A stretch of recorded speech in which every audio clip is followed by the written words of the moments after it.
Presumably, yes, but it is warm. When I'm done with this, I'll go out, yeah. All right. Good evening. Welcome to the Design Review Board meeting of August 28, 2025. The DRB meeting is now called to order. Please refrain from talking amongst yourselves during the meeting, and please turn off or put on vibrate all cell phones at this time. For public comments and questions during the meeting, please call 818-937-8100. City staff will be submitting the questions and comments in real time to the appropriate person.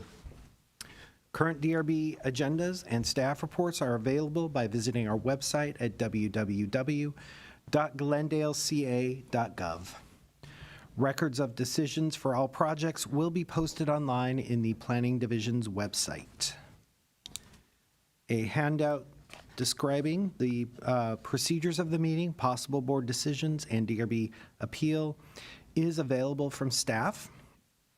Please note that any appeal of a case heard today must be filed within 15 calendar days of the DRB decision date. Meetings are also archived on the city's website for viewing anytime at glendaleca.gov/agendas. Roll call. Ms. Lockeroff. Absent. Mr. Kaskanian. Here.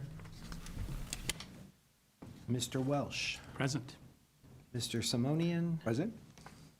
And then Mr. Halajian is absent. Great. Report regarding posting the agenda. The agenda for the August 28, 2025 regular meeting of the Glendale Design Review Board was posted on the city's website on August 21st, 2025, and on the bulletin board outside City Hall on August 25th, 2025. We have one set of minutes to approve. And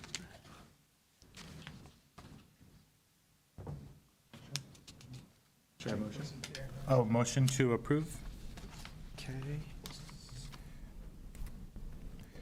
And I don't think we need a second, right? No. Yeah.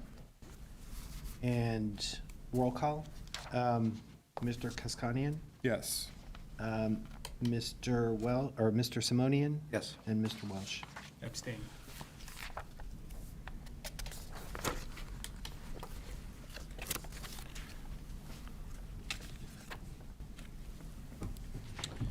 All right. Oral communication. Do we have any cards for oral communication at this time? Nope. Okay. We're down to board commission member comments. Do you all have any comments? No comments. All right. No comments. Old business, there is no old business on the agenda. New business, we're down to item A, 126 through 128 South Kenwood Street. It's design review case number 002684-2023. It's an advisory decision, or advisory discussion, I should say. Before you guys begin, could you guys give a little brief description on like what an advisory decision is for the community and why this is an advisory decision exactly? Sure. If I can start my presentation and then I'll mention it. Mr. Chair Kaskanian, members of the Design Review Board and audience, good afternoon. Shorike Premian, I'm the case planner for this project. As indicated, the project address is 126 to 128 South Kenwood Street, case number PDR 002684-2025. This is Design Review Board Advisory Review for Stage 2 Design Review. What this is because the project is within the Downtown Strategic Plan, East Broadway District. Those type of projects within the Downtown Strategic Plan, they have Stage 1 and Stage 2 review. Stage 1, first review is reviewed by City Council. The Stage 2 is, again, will be reviewed and approved by City Council, but before Stage 2 is reviewed and approved by City Council, the process is such where the project comes in front of you as a design review board to provide comments and recommendations, which then staff will take those comments, recommendations to city council for their final determination or Okay. decision. So no vote today, just comments and No recommendation? votes, no approval, denial, just advisory. Staff is looking forward to your comments, recommendations, which then will be taken to city council for stage 2 approval. Perfect, thank you. So if I may continue, I'll start with a brief presentation for this project, beginning with the location of the proposed project. As you can see, the project is located on the site, the subject site is located on the east side of Kenwood, between Broadway and Harvard Street, and is 2 adjacent lots together. I provided photos of the property. The 2 photos at the top show the subject site, which is, one site is currently vacant. The lot next to it is currently developed with a single-family house, which is proposed to be demolished. The photo below, as you can see, is the adjacent property, which is also a single-family house with a garage. In this photo, you can see that there is a multifamily development to the north of the property. So in this photo, you can see the multifamily development 6-story building to the north of the subject site and a single-family house to the south of the subject site. And I did include neighborhood photos in your packets as well, so you can see what the surrounding neighborhood development patterns are. Just the project proposal, very brief, to demolish existing 1,592 square foot house and a detached garage, construct new 45,983 square foot, 5-story, 40-unit multifamily residential project over 2 levels of subterranean parking. Total number of parking spaces are 69. The project includes balconies, a sun deck, which is on the top floor, 5th floor. It includes open space area to the north, open space area to the south, and of course, 1,500 square foot publicly accessible open space to the south as well. The zoning on the property is Downtown Specific Plan, East Broadway District, which is DSP-EB. The project is exempt under California Environmental Quality Act under Class 32 Infill Development Project. I just put the site plan, which you can see it's like a T-shape building with open spaces to the north, to the south. Kenwood Street provides the primary pedestrian access to the building. A 20-foot alley is located to the east of the property and provides vehicular access to the site through the proposed driveway to the parking area. You can also, on the site plan image, you can see the adjacent 6-story building and the single-family house to the south as well. The ground level of the building contains a leasing office, entry lobby, utility rooms, storage rooms, and 6 residential units. I just put one example of the floor plan, which is the ground level plan.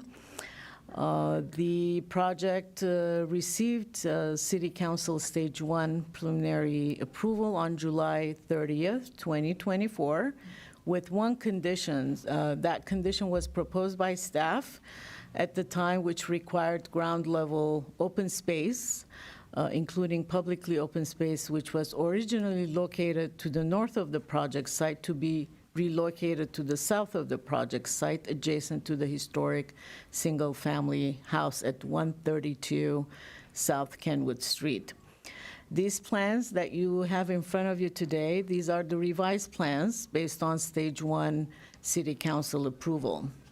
As a result of this revised plans. An administrative exception was approved by staff on December 26, 2024, to allow a slight deviation from the publicly accessible open space minimum width requirements. I have explained all that in my staff report in detail.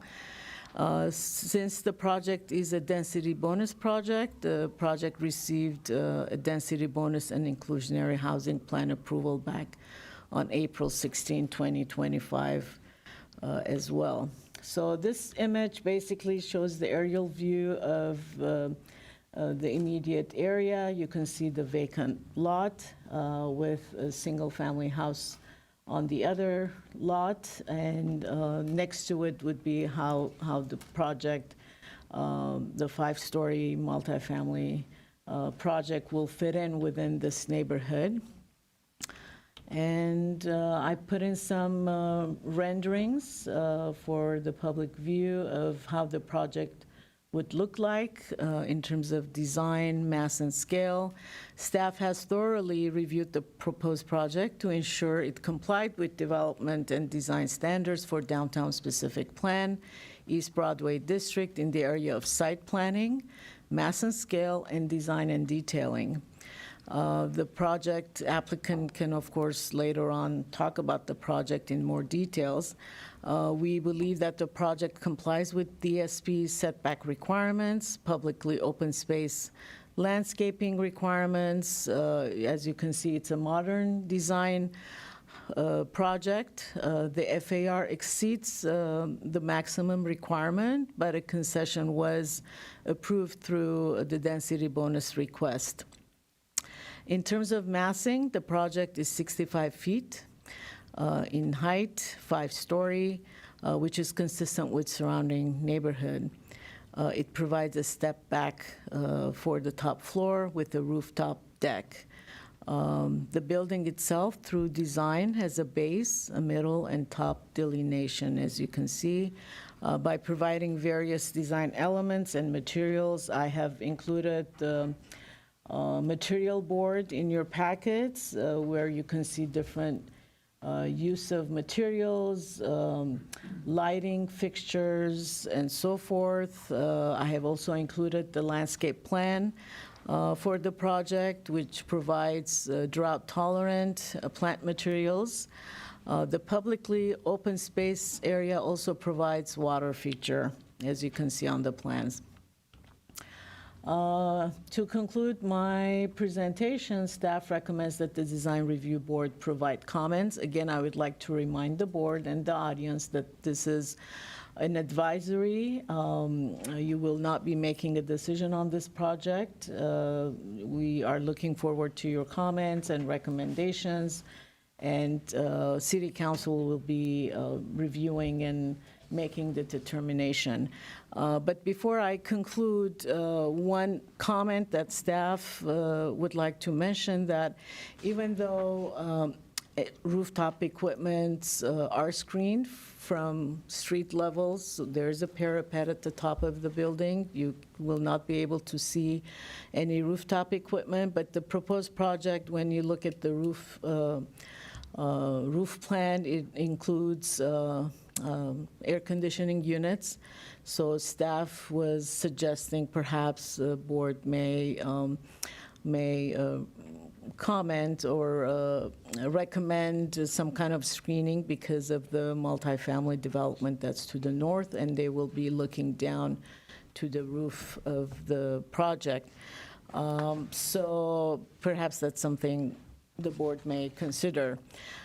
Public notices were mailed out, and the site was also posted. Staff received a few emails, letters, copies of those letters, emails were provided to you. They were emailed to you and provided copies of those letters. That concludes my presentation. The applicant and the project architect, I believe, are here to present the case and answer any questions that you may have. Thank you, Mr. Chair. Thank you. Any questions for staff? Mr. Simonian? Thank you, Mr. Chair. What were the concessions? The concession was FAR. It exceeded, I believe it was 3.06. The limit was 2.75. And they received parking concession as well. Okay. Thank you. Any other questions? Nope. All right, no more questions for staff. We'll open it up to the public. All right, let's see.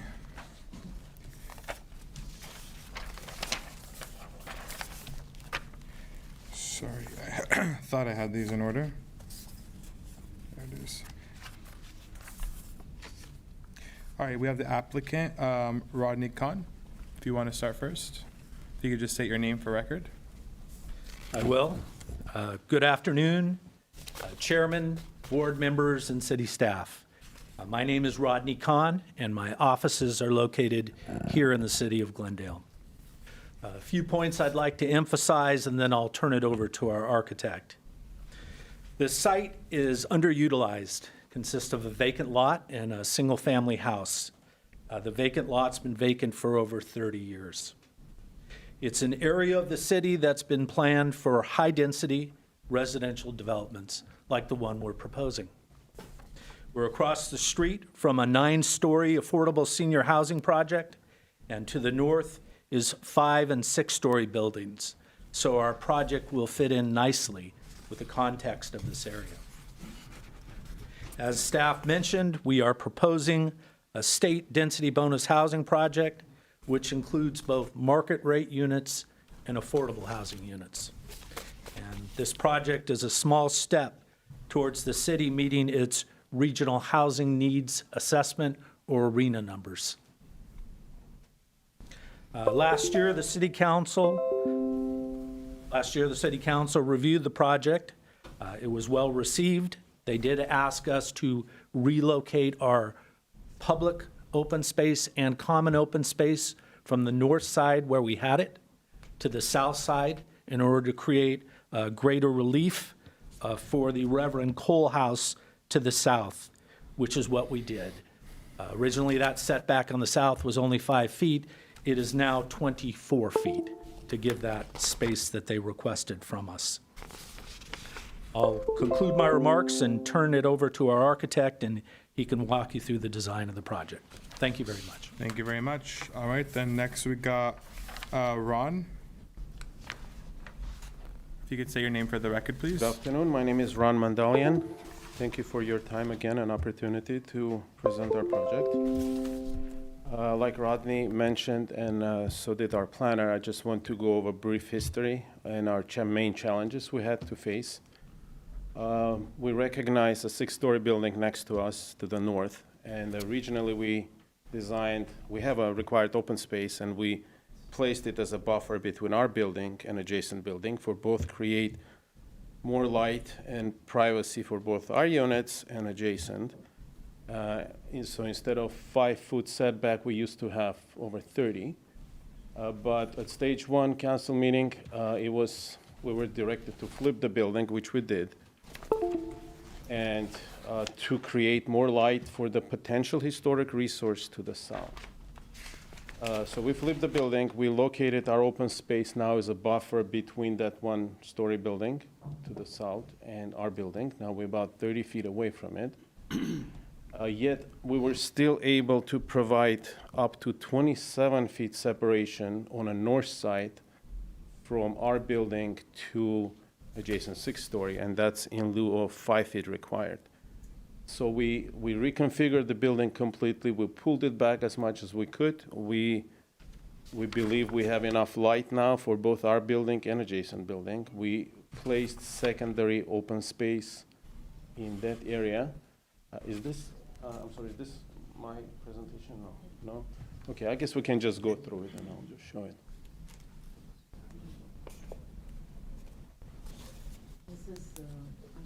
This is staff's presentation. It's pretty much the same. Okay. Just if we can go. Materials.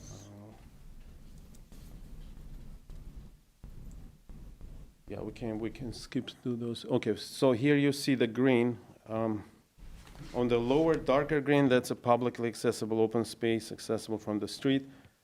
private open space is slightly elevated in a lighter green behind it. And you see our secondary open space on the north side. And that's where we were able to pull the building back in the middle to a maximum to still have a habitable units on our site.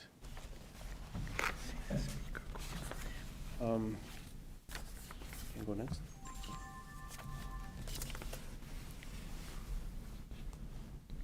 Yeah, see, you can see the open space on the side.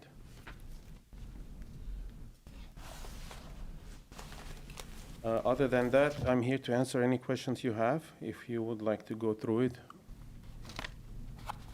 Any questions? Yes, thank you, Mr. Chair. So just to clarify, so you said that there's a 29-foot separation from the building to the north, but that's the maximum, right? There are 26. areas where it's 26 is max, yeah, in 26. the middle. Oh, 26 is Yeah, and max, that's okay. where adjacent building has balconies, so we Okay. pulled over that part. We recognize that at the edges, there are small windows. So the front of our building, if we can go back to that. And my question is, what's the narrowest? the Narrowest is separation bet- 5 feet at the very back, at that very end of our property, and widest is in the middle, and in the front, I believe we have close to 15. So 5 feet, is that to like some kind of a podium in the rear? Yes. Okay. Okay. Do you happen to know what the height, what the separation is, where you have units facing units? At the very end is 10 feet, but our unit in the back is facing the alley. Okay, So we don't have any patios or any windows facing the adjacent building. I see, okay, so where it's closest, you don't have Yeah, any we don't have direct- anything facing. Okay, It might be a small bathroom or secondary bedroom window, but our main living space facing the alley, okay. where it's the nearest. Okay, and then the staff had talked about putting screening around the HVAC units on the roof. I assume you would definitely have provide no that. objection to that, Yeah. okay. Okay, those are my questions, thank you. Thank you. Any other questions? Not now. Okay, thank you. Thank you very much. Good, thank you. Next, we have Anna Adamian. Adamian, if you could please just state your name for the record. Thank you. Hi, my name is Anna Damian. So I live at 118 the Kenwood Building. I'm concerned about the redesign that places the 5-story building wall to wall with our property. This eliminates light, airflow, and privacy for dozens of our units. I understand that the courtyard design was flipped to protect the historical building on the other side, but this change now directly interferes with many units and residents on the opposite side. I'm not against development, but I ask that the council require a buffer like the original courtyard to ensure livability and responsible growth. Yeah, just please don't approve a design that sacrifices the well-being of current residents. Thank you. Next we have is Su Young Lee. If you could state your name for the record, please. Good afternoon. My name is Suyong Lee, and I live on the first floor of the condo across the proposed site. I support responsible development, but I'm really concerned about this 5-story building directly block my living room window, reducing natural light and privacy for residents in our building.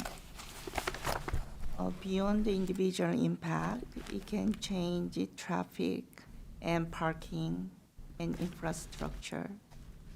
I respectfully ask the committee to consider modification, such as reducing the height to 4-story building or requiring step back or giving buffer space between two buildings, while preserving sunlight, privacy, and livability of the community. Thank you for your attention. Thank you so much. Next we got is Marisol Cianello. If you could please just say your name for the record, please. And then we have Ho Ansai as coming up next. My name is Marisol Cianello. I'm a resident of 118 South Kenwood Street. My husband and I live on the first floor, directly across from where this proposed structure will be developed. Our 820-square-foot home has 1 bedroom, 1 bathroom, 1 parking, and 2 windows facing the proposed property. As you enter through the front door, you can see directly through to our patio, also facing the proposed property, and which currently lets in sunlight and breeze. Putting a 5-story building immediately next door will essentially wall us in and render our windows and outdoor space futile. It will diminish our property value while increasing traffic noise, dust, and congestion. There will be no room for quiet in our small home and nowhere to escape the nuisance of the construction. 19 other homes in our building alone will be similarly impacted, not to mention surrounding properties. We're not opposed to development of this property. We simply ask that you do not destroy our property value and our small piece of livable space in the process. Allowing a buffer space between our building and the proposed property is a simple and reasonable solution to the harsh outcome that would otherwise impact us and our neighbors. Thank you so much.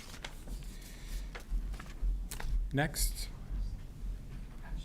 Hoan Sek, if you could please just state your name for the record. Hi, my name is Hoan Tai, and I'm a resident of 118 South Kenway Street. I'm here to speak in strong opposition to the proposed 5-story building development next to my home.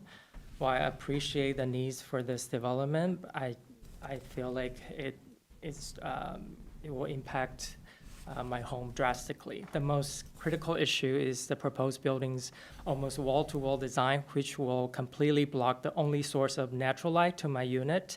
As a resident on the 2nd floor, my sole window faces south, and this window is the only window, my only source of natural light, direct sunlight, to my unit, and also my balcony garden. And the lack of sunlight will not only kill all my plants, but also drastically diminish the quality of life for me and many other residents in our building. With only south-facing windows, we don't have any options. As a designer, my creative work depends on a well-lit environment. Losing natural light would be professionally and personally devastating. Furthermore, this proposal will negatively impact our property value. An entire building of residents will lose their views and be cast in permanent shadow. This change will make our home less desirable and significantly lower our value of our properties. Beyond the impact of light and property value, the proposed building also exacerbates the existing problem with our neighborhood, which eliminates much needed street parking. I personally spent up to 2 hours searching for a parking spot in this area. Adding new building of this size without providing adequate off-street parking will create an impossible situation for both new and existing residents. So here I'm just asking the city council to reconsider to create buffer between our building and to the proposed building so that we will have enough sunlight and enough landscape between us. Thank you. Thank you so much. All right, next we got Manuel Amirkandian. Thank you. If you could just say your name for the record, and then we have Amirkandian, and thanks for the opportunity. Go ahead. Yeah, thanks for this opportunity. It's always nice to see new and nice buildings built. However, this building is going to cover our windows. I have one unit at 118 South Kenwood. So, and when I see this design, it's going to cover our windows, specifically the master bedroom and the bedroom on the top. So I don't know if it's possible. Maybe the architect showed something on the thing. I can show here, or I can tell.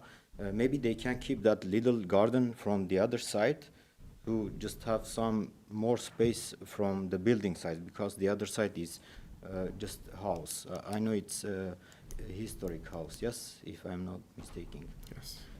If they can just, maybe that space to just move to the other side to make some space to, give some space to our building, or if possible, I don't know if that particular historical house belongs to the same owners or not. Do you know or not? You don't know? We don't know. I believe they sold all 3 parcels together, if I'm not mistaken. If that's so, they might just have kind of approval from the city if it's historical think the house, they can move this house to somewhere else, and you know, I know it's very expensive stuff, but I think it's doable. I did some research. It says that it's kind of doable, not to damage the building, but you can move somewhere else. So if they could do that, that would be great for them too, to have more space and to give us more opportunity to see the sun. So, yeah, thank you. Thank you so much.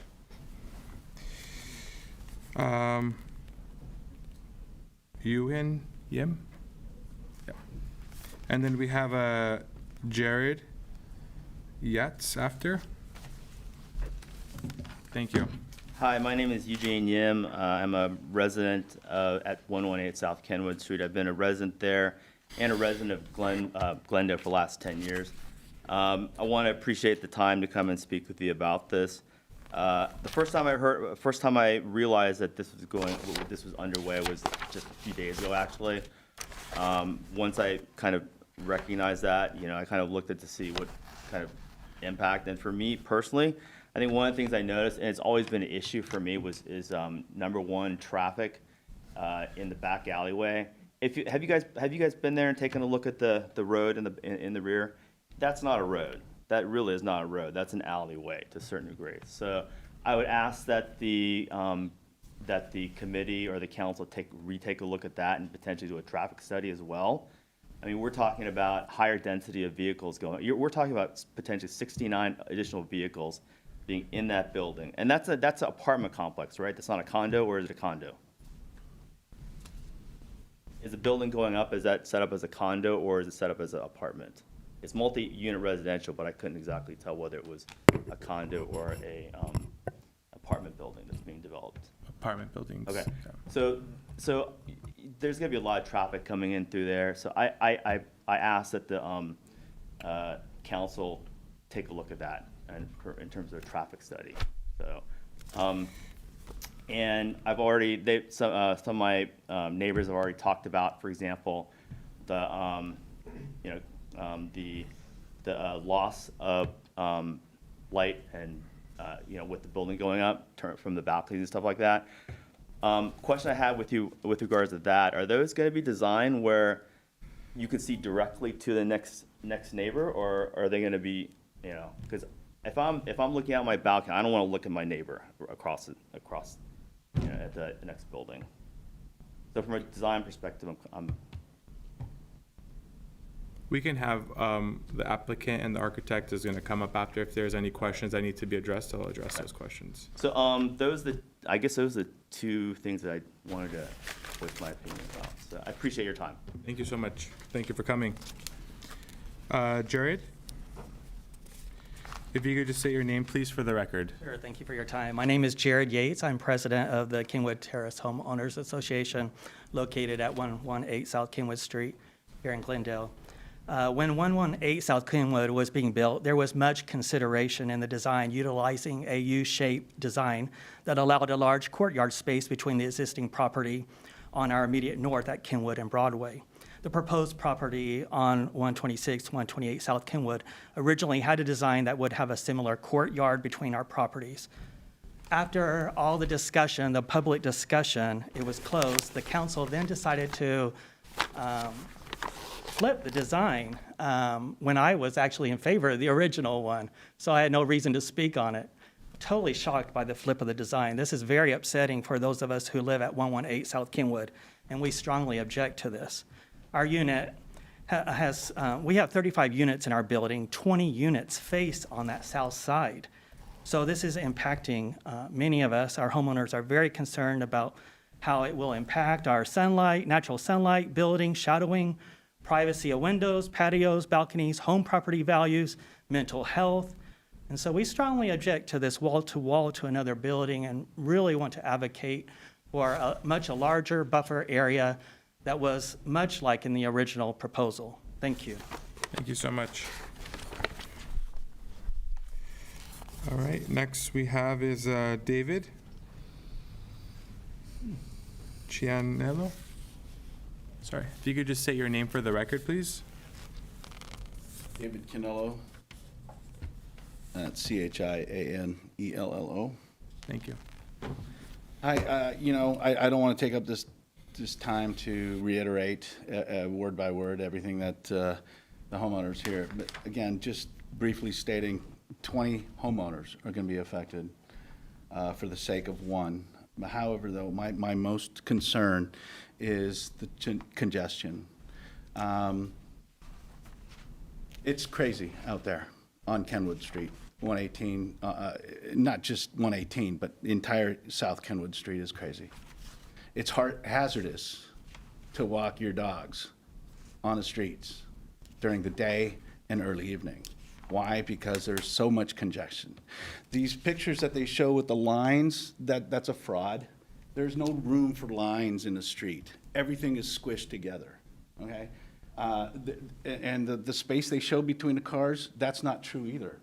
I mean, there's never, ever space to park your car if you need to park on a street as a homeowner on 118. Why?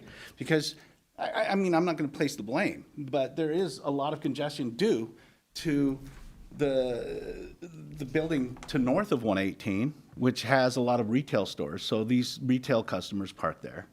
You used to have the gym, which just recently vacated, but they used to park on Kenwood as well. You still have MGM across the way that's working on refurbishing their hall. There's more congestion, which is going to happen. MGM is going to reopen, and that's going to be more congestion. And how many times have I almost been hit by a car because people speed through there? How many times have I requested speed bumps with no response? I respectfully say, I mean, with all due respect, this council is kind of put on notice that it is hazardous to drive out there, or to walk out there. Your quiet use and enjoyment is disturbed. Your safety is at risk. And now you want these developers here propose this, and this is kind of like a dream picture because that doesn't exist.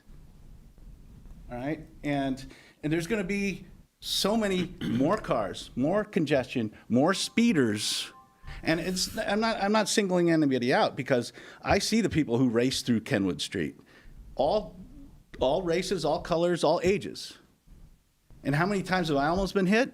Several times. How many times has my wife almost been hit? Several times. How many times are there accidents? Just finish your thought. Your How many accidents are there on the corner of Harvard and Kenwood and Luis and Kenwood because of the overcongestion? And like Eugene mentioned, the alleyway is already becoming hazardous. So I just want to respectfully say, consider that. Consider the lives, the safety, and the risk of those residents who are already there over the taxes they propose that are going to increase value in this city, because that's even irrelevant. When you find a place to live and your dream home, and they come over here saying, hey, we're going to pay taxes, that ruins the dream, use, and enjoyment. Thank you, sir. Of so many people on this street, and it's putting us at risk. I just want to say that. Thank you. Thank you. I just want to And by the clarify, way, we're not the city one thing, council. that home they want to destroy, she didn't mention it, but it's historic. So they want to destroy a historic home to build this monstrosity. Thank you. Okay, no worries. We're just want to clarify, this isn't the Glendale City Council Board. It's the Design Review Board. We just have purview over the design of the building. We don't have any purview over like traffic and all those additional stuff, but valid concerns, sir. If there are any concerns like that, you should definitely address it to City Council, and hopefully they can. Sure, But thank you. I put on the record that Yep. I've advised this council that people's lives are at risk. Thank you. Yep. All right. Next we got is Tony. If you could just state your name for record, please. I'm Tony Chai. I'm a resident of 118 in one of the south-facing units. So I have both short-term and long-term concerns over this current design. My short-term concern is during construction of a building of this scale, there will be a lot of dust, a lot of noise. Me and my wife are both allergic to dust mites, so obviously it'll affect us in the short term. And then long term, a lot of people already mentioned the sunlight. but like, I've been in this unit since the very beginning, since it was constructed. The south-facing unit was one of my primary reasons I bought the home, for all the natural light. And then my wife even drew like a model of what would happen for, basically we would be put in shadow. Like this is an example of January at 11 a.m. We would basically be entirely put in shadow. Thank you.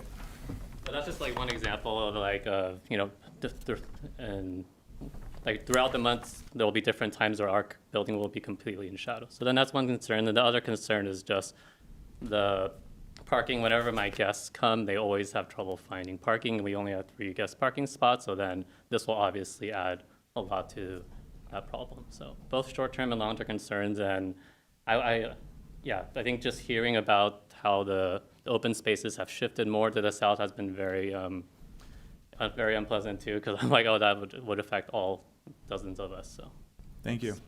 Thank you so much for your time. All right, so that was all the speaker cards that we have, and then I wanted to give an opportunity for either Rodney or Ron, or if both of you wanted to also come up for anything, rebuttal portion. Mr. Kaskani, we do have phone calls. Okay, do we go through those first? Okay, let's do that. Sorry about that.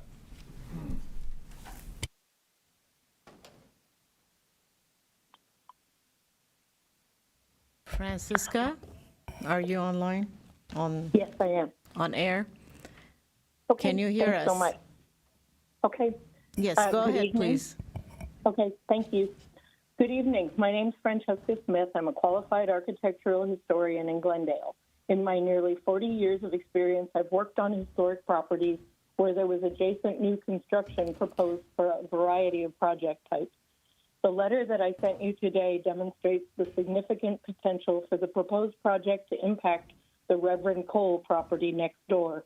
The Glendale Historical Society proved that the Cole property was locally important in 2016.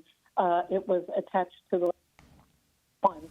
The 2-story subterranean parking component for the proposed project is just over 3 feet away from the historic house that was built in 1920. I provided National Park Service guidance regarding protecting historic structures during adjacent construction in Attachment 2. The threat to historic buildings in such cases is well documented and happens much more frequently than the public is aware of. It directs that new construction almost invariably requires excavation that's far deeper below grade than the foundations of the neighboring historic building. It's especially true for mid and high-rise projects with underground parking facilities like this. A historic building with shallow foundations can easily be subject to displacement caused by excavation and vibration and can cause major structural damage. My first experience with this was on Engine Company 28 in downtown LA in 1986. During that rehabilitation, the adjacent Figueroa Tower was being excavated. One day, the project team was evacuated because of the risk to the historic building of structural collapse. We were not allowed back until after the qualified structural engineers had studied the problem. The fire station was carefully shored up, which took a lot of time, and significant changes were made to the project, the home savings building, to avoid additional damage. That was preventable. For this project, we know how probable this significant impact to the historic resource would be. In fact, Glendale has adopted standard mitigation measures to address this problem in its final programmatic EIR for the downtown specific plan. Unfortunately, the city is not using the tools at its disposal for cases of this type. I ask that you abstain from making a design review recommendation until after the city has performed the correct environmental review. We can avoid causing damage to this historic resource. I absolutely admit that Glendale needs more housing, but not at the cost of damage or worse to our remaining historic properties. Mitigation measures aren't implemented by handshakes. They are triggered by and are only required when impacts are identified in environmental review and appropriate measures to avoid or reduce those impacts are included. After that appropriate review, what may eventually be a different project will be subject to your review and advice. Please help ensure that this project does not cause harm to the historic resource. If you want to finish your thought, Ms. Francisca. Thank you. Thank Please you. ensure that this project does not cause harm to the historic resource and that the project receives impartial, adequate environmental review to ensure that a future Thank you. project. We're going to go to the next caller, Ms. Smith. Thanks Thank you very for much. your time. Thank you. Thank you so much. Next caller, Catherine please. Yurka, can you hear us? You're on air. I can, thank you. Good evening. My name is Kathy Yurka. I moved from Glendale last year, and I don't weigh in on projects anymore in general, but I was very involved in advocating for this property as a historic resource years ago. And I, in fact, did a lot of the research that established the significance of Clifford Coal to the history of Glendale. So I do have a soft spot for this property. I wanted to make 2 points. One is that I have a suggestion for the property owner that's sort of unrelated to what you all are doing tonight. And that is that the property owners in Altadena have been moving historic properties, residences from other parts of Los Angeles to Altadena to move the reconstruction process along after the fires. I would suggest that you offer the craftsman that is scheduled to be demolished to residents to move. It is a gorgeous house, and as one speaker mentioned, it is, I think, historic and was found to be historic in a prior historic resources survey, even if the council opted not to treat it as a historic resource. I also just wanted to voice my concerns about the proximity of the construction to the historic building. As you know, being experts in this sort of thing, that excavating a 2-floor parking garage within a few feet of a historic home really poses a threat to the stability and the ongoing well-being of that house. So I urge you to take all measures to be sure that it is protected during construction and especially during the excavation of the garage. Thank you for your time. Bye-bye. Thank you. Next caller. 2 more callers. Thank you. Anushe Ashuri, can you hear us? Anushe? Yes, I can hear you guys. Go Hi. ahead, please. I live in 118 Kenwood also, and I've been living at the property for about 10 years. I take care of my grandma. My mom passed away last year, and my grandma has COPD, is on oxygen, so the dust is going to pretty much kill her. Also, I like to have the sunlight, direct sunlight for her, and the reason we bought this property was because of the sunlight. She has severe vitamin D deficiency. She is bedbound or homebound, and she can't really go out of the property and has to stay home. So really, it's going to be devastating for her health. If this building is built the way you guys have designed it. Obviously, there's a lot of other concerns that I have for the city of Glendale, but I strongly oppose this project, and I think if this project continues the way it goes, there may be a lot of legal actions against it. Okay, that's all I have to say. Thank you so much. Thank you for your time. Next caller, please. Christina, you're on air. Hello? Can you hear us? Yes. Thank Go you. ahead, please. Hi, so I'm also a resident in 118 South Kenwood Street, and I know other residents have spoken at length about the light, noise, and dust concerns to our building. I would like to touch upon the alleyway that one of our building residents mentioned before. It's not an alleyway that 2 cars can comfortably pass each other. And my partner and I have actually been in a hit and run exiting our building in that alleyway before. And our building installed like a little parking light that notifies when our parking gate is open and little mirrors to help visibility. And there are also pedestrians that walk their dogs in that alleyway.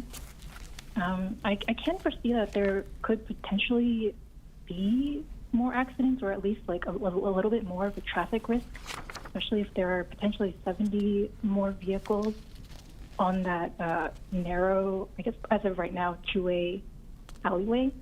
So I would urge you guys to consider maybe a little bit of a traffic study or a further look into what the driving situation exiting the new building is going to look like.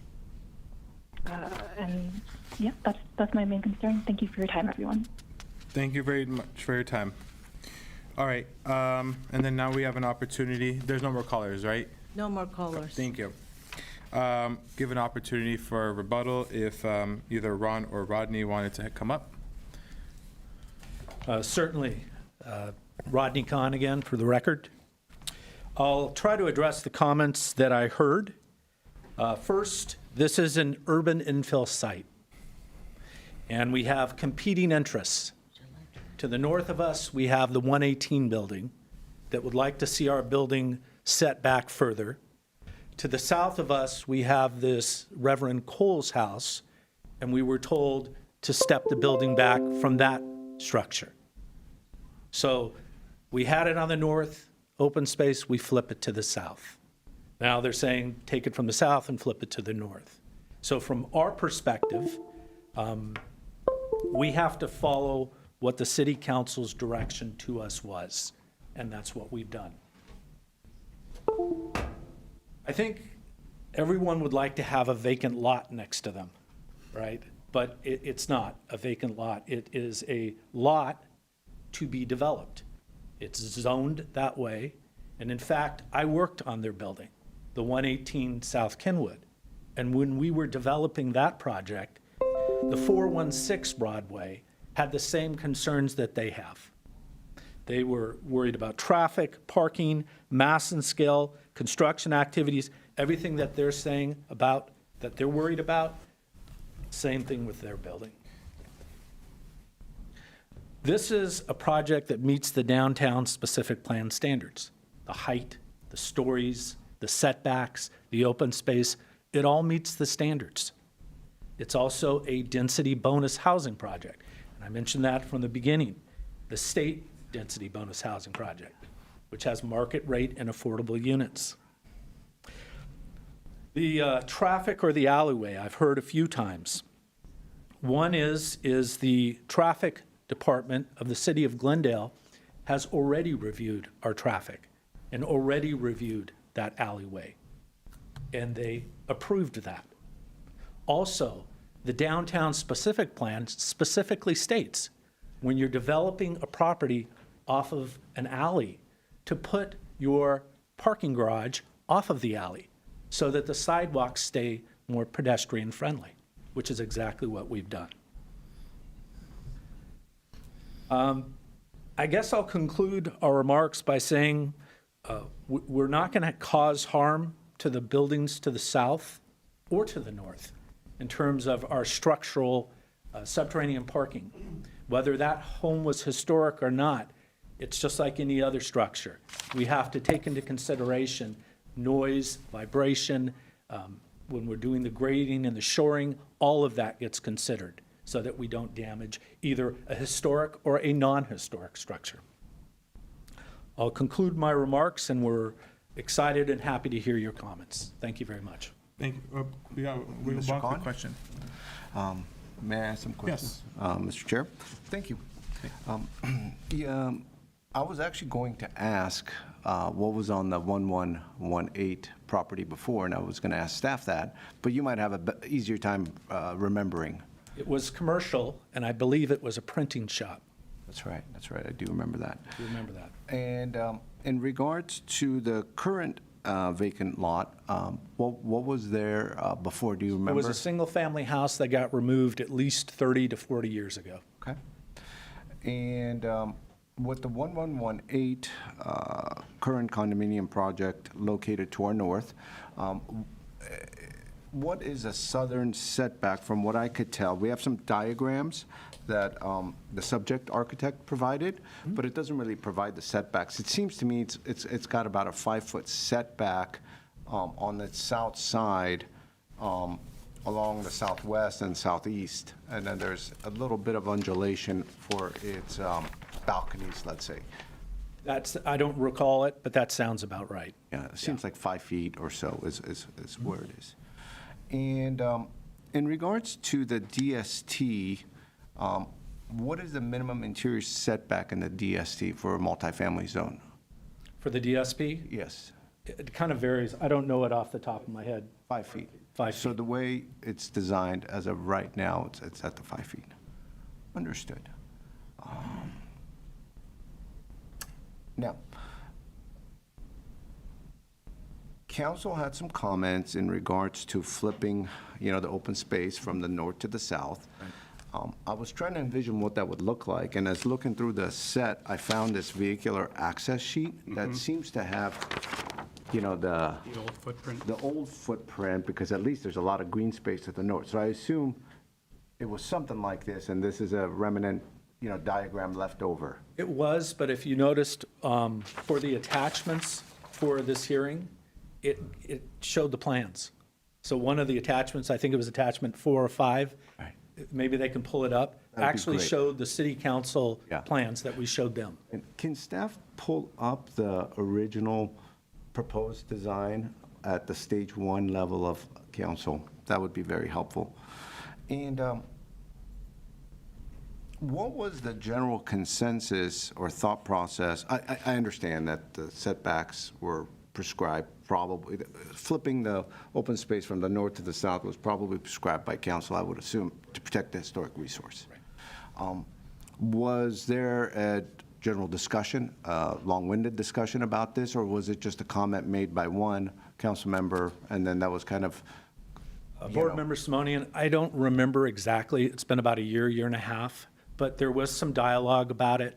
I don't think it was just a passing comment, but it didn't monopolize the hearing either. So it was a little bit of dialogue. Obviously, there had to be a consensus on council for us to do that, for them to recommend us to do that. understood.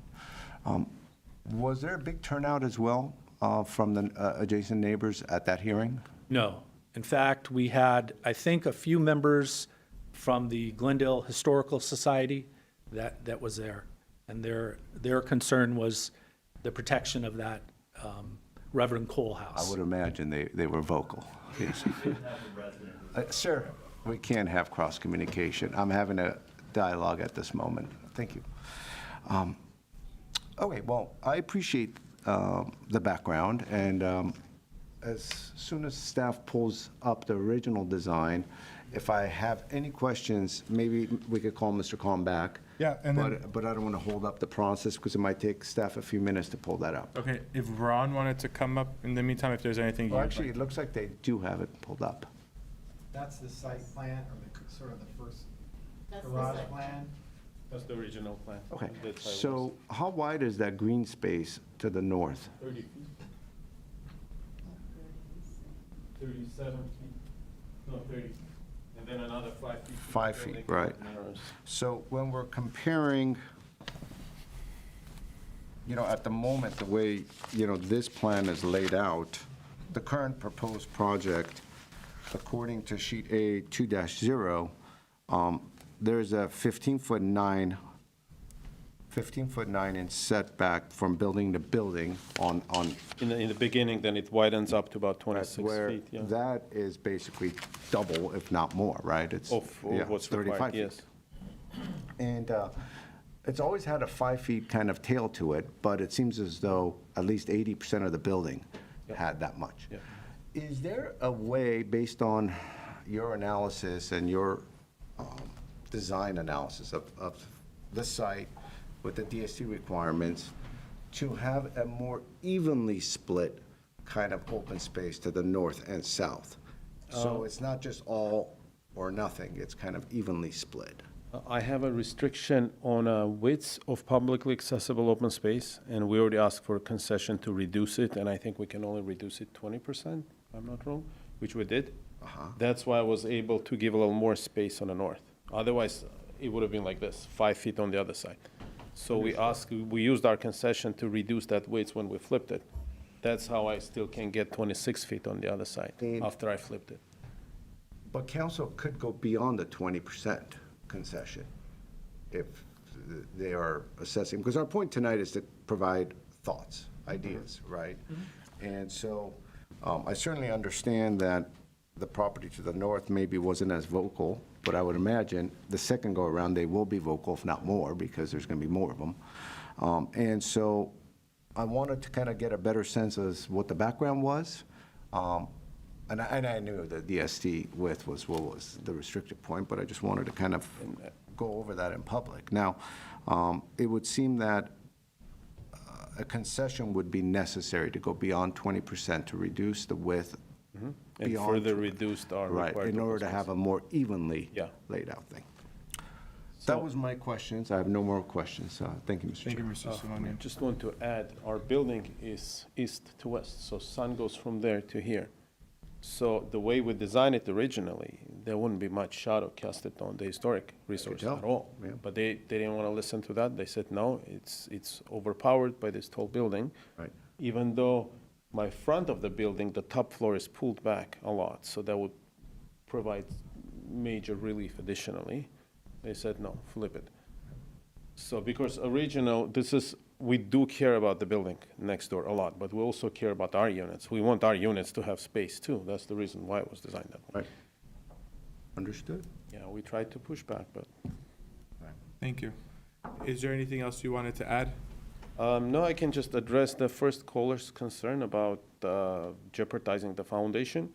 We currently under construction for 8-story building with 3 levels subterranean garage in Glendale that has a 2-story building 5 feet away. The building is up, nothing happened to the building. We have professionally designed shoring that will preserve the building. Yeah. Nothing gonna happen. It's done every day. Yeah, Yeah. exactly. Thank you so much. Well, sorry, did you have any questions? No, I think I got my answer. You got it? So, yeah. Okay. All right, we're good. Thank you. All right, so we are done with the public portion of this. Now we're going to close it, go into deliberation. Board Member Simonian, do you want to get us started? Sure. Thank you, Mr. Chair. I wanted to thank everyone for coming out. It certainly makes a big difference, as you could tell, when you come out and you voice your opinions. And at the same time, I think it's abundantly clear that a decision isn't going to be made tonight. This is an opportunity for the Design Review Board to chime in, talk about design and other things. However, part of our preview is site planning, and site planning does affect some of your concerns. And I wanted to also thank the architectural team and the development team for putting this package together. I think it's a very well put together package. It has a lot of information, and we all know the site, we all know the area, we all know the impacts. We all live in Glendale. We've all lived in Glendale for a long time. So we certainly understand all the factors that are associated with this property. I think some 20 years ago, 25 years ago, I was even involved on a project on one of these 2 single-family homes, and an elderly woman lived in it, and she was actually a broker selling the property, and I was, speaking to her, negotiating with her in her living room, and I remember that, and I think it then turned into an architect's office, et cetera. So these homes have been around for many years, obviously, and development has continued around them.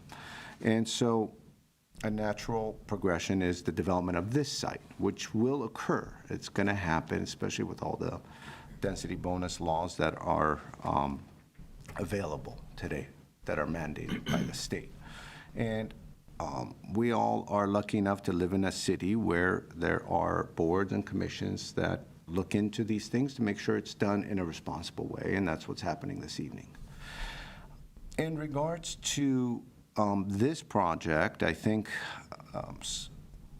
from my questions, one would gather my thought process, and it's, as Mr. Khan even put it, and I've illustrated this in the past, every time there's a development, the folks next door have an issue, and then when the other property next to that subject property that was developed comes around, the people that are now living in that home, and those units that got developed over the last 10 years, let's say, have an issue. So it's an ongoing thing, and it's natural, and everything you're saying makes sense.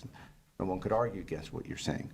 But at the same time, when you're condo was built, everybody to the north of you had the same comments. And so you have a courtyard of a design, and the east and west end of that barbell gets about 5 feet away from the PL. So one would argue that everybody was affected the same way in the corner apartment building. So it's natural, and I think everyone gets it.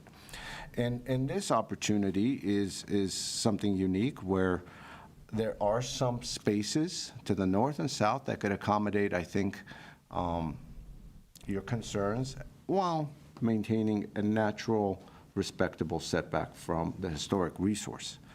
I personally, without hearing the council presentation, I would have probably leaned towards the original design for various reasons, and that was because as a architect looking at a site, analyzing the sun orientation coming up from the east going around the west, if there's a big buffer between this proposed development and the condos to the north of it, the impact is that much less. Whereas in the single-family home, maybe has one family, maybe two family livings there. So the impact as far as number of people being affected is much greater when you reduce your setback on the north. That said, there might have been some discussion about, protecting the historic resource for various reasons, and that decision was made. However, it's a stage one design, so now there's an opportunity for council to now hear your thoughts and to kind of assess both of these points and to see if there is a compromise to be made. And I think there is. And I think with concessions, council could easily provide a greater than 20% concession to reduce the width of the common space on its south side and kind of more evenly divided. So I think that would be interesting for the development team to actually propose those drawings and diagrams for council to consider, and that would be some of my comments as well. I think that is really the big item here. Besides that, the building is well-designed, well undulated, the materials are high-end. I don't really particularly have any issues with the design and the layout and the functionality of it. And I do think that the biggest factor would be just balancing out the open space between north and south. So those would be my comments, Mr. Chair. Thank you. Yeah. Thank you, Board Member Simonian. Board Member Walsh. Thank you, Mr. Chair. I will also echo Board Member Simonian's comments about thanking you all for coming out here, giving your opinions on this, and reiterating the venue for you to make yourselves heard is going to be at the City Council when this comes there, because they are the persons who are most in authority to dictate things like the site planning, that we'll make some recommendations to them, but they make the decisions. Parking, transportation, all of those things, they have the purview to do that. We really don't. Our limitations here are really about the site planning, the design, the massing, the scale of those things. And on those standards, what the applicant has provided to us with some, little tweaks here and there is largely fitting within what we would normally consider perfectly acceptable. It is unfortunate that this is going to have an impact on you, and I think that we can have some discussions about how we can mitigate that. I think the applicant, to their credit, actually did think about it, because when council told them, hey, move all that open space to the south, they didn't do it all. They actually left some at the north. They kind of already split it so that there would still be some on the north, but doing as much as they, as little as they could, I guess they would say, on the south. So they were doing the responsible thing. So you shouldn't be blaming them too much. They were following the council's direction and doing it in as minimally a way as possible to leave as much open space as they could on the north. So I think that they were still being respectful towards that. I think the question is can that be rebalanced a little bit? I think that's what Board Member Simonia is suggesting.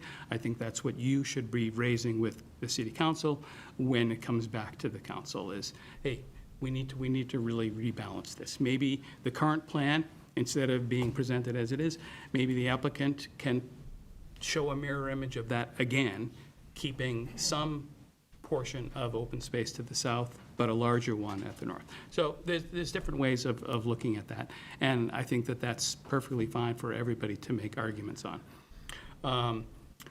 Besides that, I do have some comments for the applicant on the design, and largely it is job well done, I will say first of all, but as I often comment with a lot of projects, and I'm starting to sound like a broken record, but there's an excessive amount of lighting, and especially where it's facing the neighboring buildings, putting in ceiling, outside lighting, is going to be an unnecessary light intrusion. So we should minimize any of that lighting. In fact, any balcony lightings should really just be like up and down sconce kind of things. Not a lot of overhead lighting, not a lot of up lights, down lights, and stuff like that. I know everybody wants to show off the beautiful building that they've built, but if it's intruding on the neighboring properties, it should be minimized. So definitely do that. I would also recommend, when you go back to council, have a study of windows facing windows against these two buildings. See where windows are going to be directly facing other windows to show how you've mitigated it, or where there's going to be impacts, so that there can be clarity about that for the public as well as the council. And again, I think that the screening of the HVAC equipment is a good call. I think that should definitely be done, since this is only a 5-story building and there's a 6-story immediately adjacent to it. And other than that, I think that's really all I have to say. Thank you, Board Member Welsh, and never a broken record when it comes to the lights. Well, thank you everyone for coming out today and speaking. Like my colleague said, this is all part of the process, and it's good for everyone to kind of like hear what everyone else's thoughts are, and then of course the applicant, the architect, could also take this feedback and then present potentially something new to council as well. Overall, I am in support of the project and it being built. I think the team has done a great job. I know the architects have done an amazing job with other buildings around the city as well. So very happy to see something like this come alive.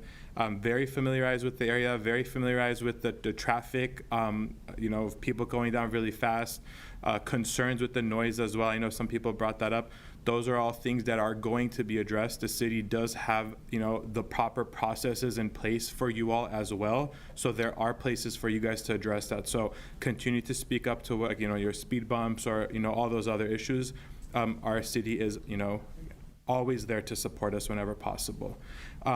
I do think, I had the same concerns in regards to the windows, when we're facing each other or the buildings are facing each other. So Board Member Welsh, thank you for bringing that up. I think that's something, I think should be presented, like some sort of study, seeing, there was at least some due diligence done so that, privacy concerns and all those are mitigated. And I do think, as Board Member Simonian said, maybe potentially having like a greater concession that City Council can give, especially because both sides, right? One side saying, the historic property, the other side saying, the sun, the views and all that stuff. So there has to be a balance between the two. And I think it would be very important for us to, raise that to City Council, because, you guys are going to be vocal at those meetings as well. And see if there is any potential opportunity for us to get a little bit more concession for, the north and the south side as well.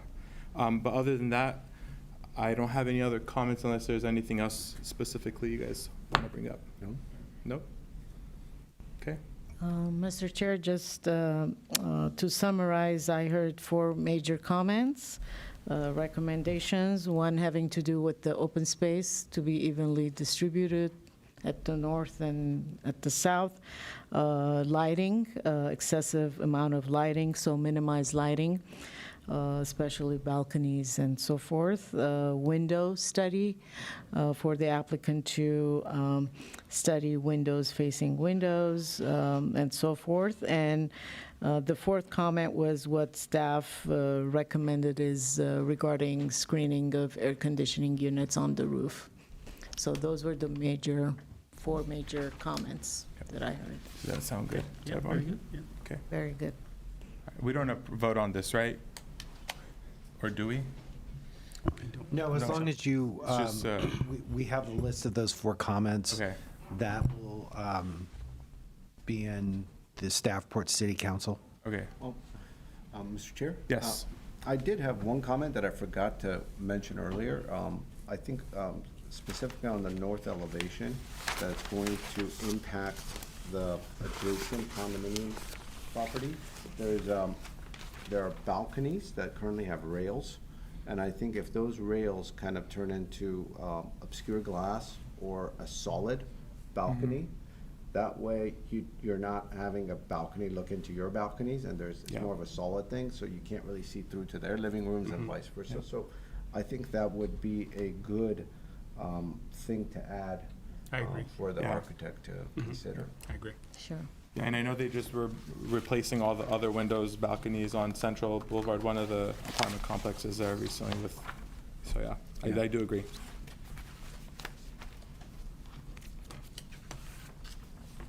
Perfect. Very good. Thank you. Thank you, Mr. Chair, members And of the do board. we know when this is going to be going to City Council? We don't have a scheduled date Okay. yet, so as soon as staff is,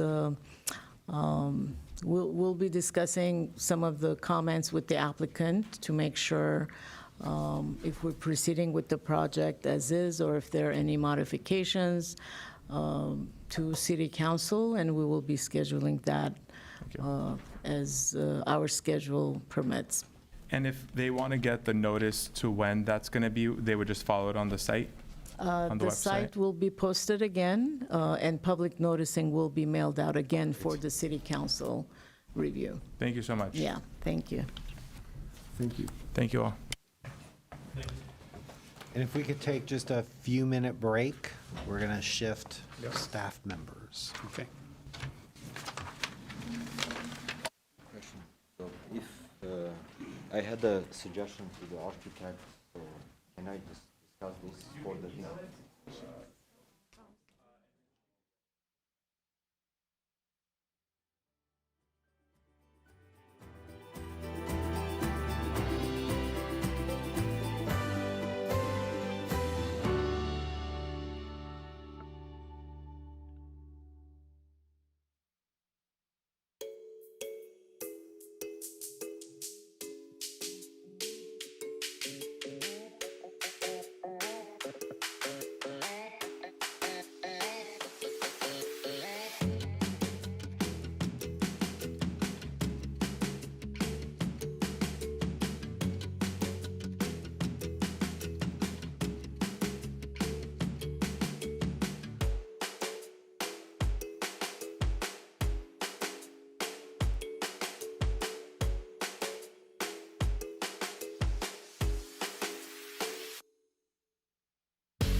Okay, so we are back on, and the next item is 189 Arch Place, DRB case number 003227-2024, and the case planner is Eileen Babakani.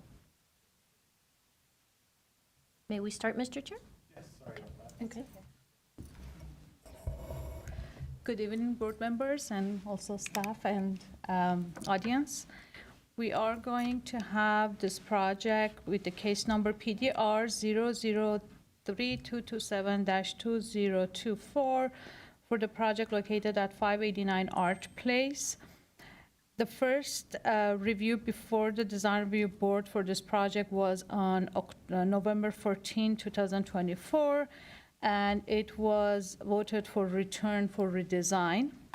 The current project is proposing to construct a new 3,149 square foot two-story house with an attached two-car garage on a 13,053 square foot hillside vacant lot with an average current slope of approximately 74%.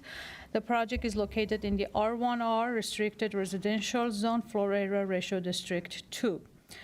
The vacant lot is irregular in shape and slopes down sharply from the street frontage on Arch Place, which is a cul-de-sac street. There are multiple protected indigenous trees located on the side and within 20 feet of the side. One live oak tree and 3 dead oak trees are located near the construction area. The project will involve approximately 800 cubic yards of grading. And with this construction, approximately 76% of the site will remain as ungraded open space. This project was received an approval for standards and setback variance in March of 2024 for not providing the required minimum street front setback and also driveway length. A minimum of 5 feet street front setback was approved, where a minimum of 15-foot street front setback is required, and also a minimum driveway length of 6 feet 3 inches was approved, where a minimum of 18-foot length for the driveway is required in this zone. For the decision, DRB decision made for the first submittal back in November, the board imposed 7 conditions for the return for redesign.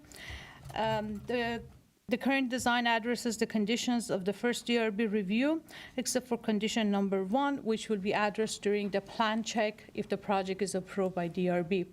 Condition number 2 was to add a horizontal decorative band between 2 floors on the side facade for a better color distinguishment between the first and second floor and to appropriately terminate the proposed different stucco colors.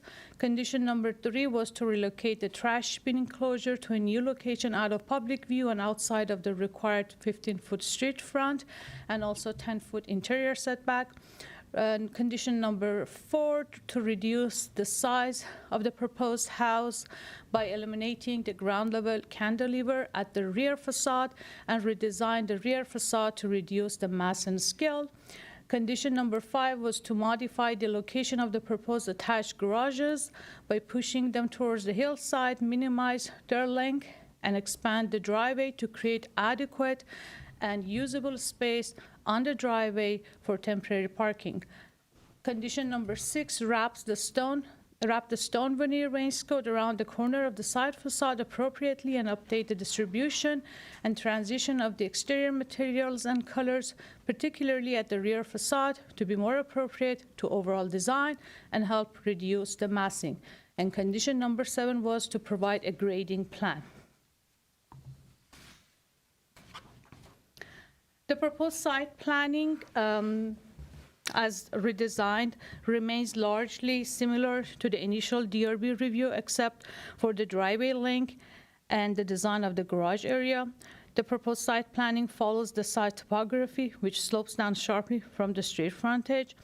The driveway now in this design has been slightly extended to provide adequate and usable space for temporary parking to meet condition number 5. And for the current design, the driveway length will range from a minimum of 6 feet and 10 inches to a maximum of 19 feet, slightly also increased from the previous submission of 6 feet 3 inches to 18 feet 7 inches. To meet condition number 4, the initial proposed house size was 3,285 square feet. This size has been reduced to 3,149 square feet by removing the ground level cantilever at the rear facade. To address the DRB condition number 3, the current design adds the proposed trash bin enclosure into the floor plan at the upper floor behind the staircase to be appropriately located out of public view. On this slide, we have the first floor or the lower level of the of this house. I put the floor plan side by side from the initial design and from the current design. This footprint has been decreased to meet the condition to reduce the size of the house, and the cantilever was removed. Here on this slide, I put the roof plans. You can see the changes in the area of the garage and also rear balconies. The proposed roof consists of hipped and gable roofs. The house will have an overall height of 33 feet and 11 inches, which is less than the maximum allowed 35 feet height in this zone. As you see, the current design simplifies the roof over the garage and incorporates hipped roofs over the rear balconies to enhance architectural articulation. Here we have the initial and current 3D rendering of the front facade. Staff believes the mass and scale of the proposed 3,149 square foot two-story house with an attached two-car garage and also the rear balconies are appropriate to the site and relate to the surrounding context of one- and two-story homes, which were designed in various architectural styles. Furthermore, due to the site topography and the building's location closer to the street, the new house will have a minimal visual impact from the street, since only the top floor of this house will be partially visible from the street. The design presents appropriate proportions and transitions in mass and scale, and it is integrated well into the downslope topography and follows the natural terrain. To address DRB condition number 2, from the first DRB hearing, the current design adds a horizontal decorative band between two floors on the side facade.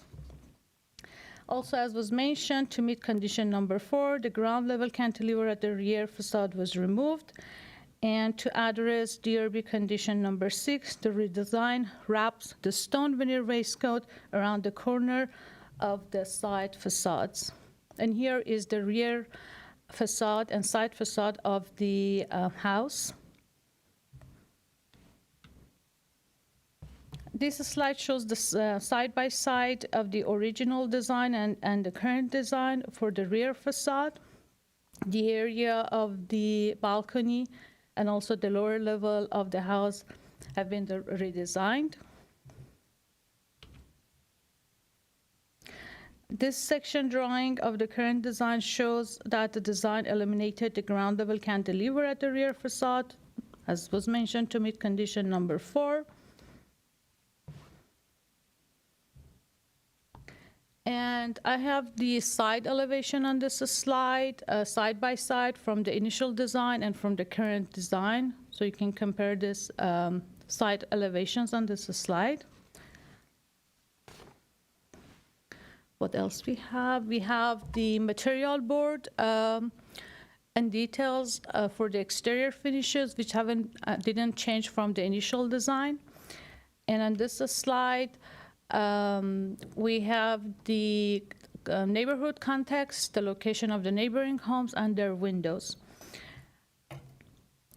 For this project, for this design, second submittal, staff recommends approval with condition, and that one condition will be to update the landscape plan to comply with urban forestry requirements and obtain an indigenous tree permit and a street tree permit from the Maintenance Services Division. Before I conclude my presentation, staff received two comments from public, and comments were provided to design review board members for review and consideration. With that, I conclude my presentation. Thank you very much for the presentation. Any questions for staff? No questions for staff? All right, we'll close it up then, or, sorry, we'll now open it up to the public. We have Danny Maserian. Did you want to go first? Okay, so Vartan, if you could just state his name. Yeah, Vartan, if you could state your name, please. Good afternoon, board members, city staff members. My name is Vartan Gangosian, and I'm the designer of the building. I want to just bring one issue. Last time during the design review board, my hearing aid was broken, and I couldn't communicate it with you guys, and I couldn't answer you whatever you answered me. I just shake my head. That's it. Now I want to bring the last time we never talk about. We went through variance for the setback and a driveway issue, and also. Excuse me.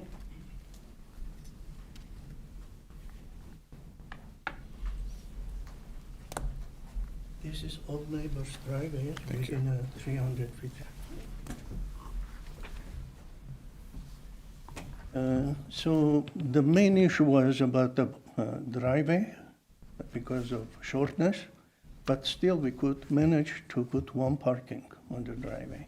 We reduced the size of the garage, which was one of the issues too, and we reduced the size of the house too, as much as we could do.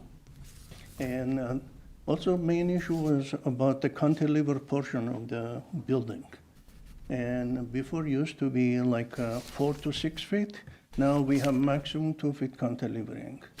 We could manage about the wall below the house, and also we squeeze the building. And a second floor and a first floor, we push the building back. So that was solved that way. And about the landscaping, it was done already with a landscape architect, and we take care of the issue. There is some issues, it's going to be during the plan check time. And also about the, I believe, other items, Eileen already, talk about that. And I can answer you all the questions, whatever you're concerning. Okay. Do we have any questions for the designer for the project? Not at this time. At this time? Okay. Okay. Thank you so much. Thank you. Next week, Danny, did you want to go now?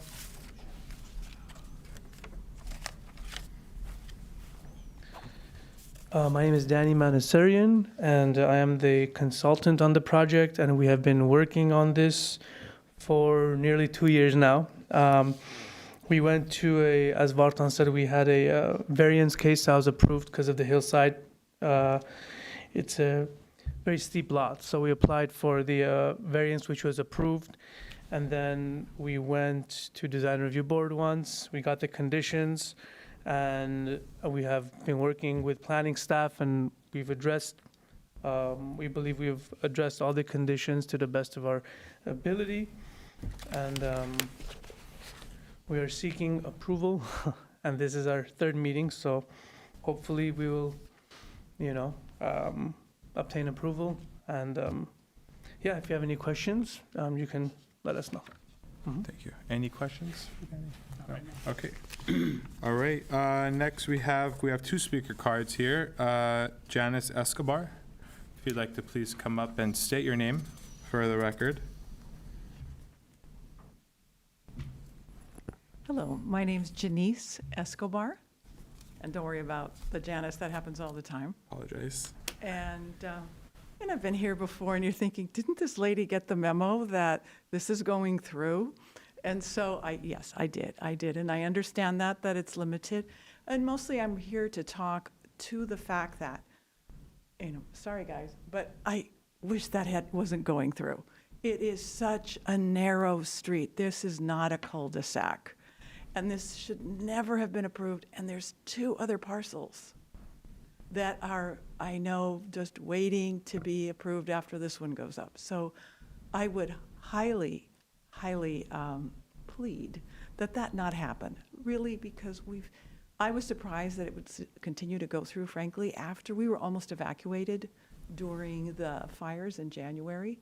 And if it wasn't for the luck of the wind suddenly changing, our neighborhood was set to become Eaton Canyon, and actually Altadena, I should say.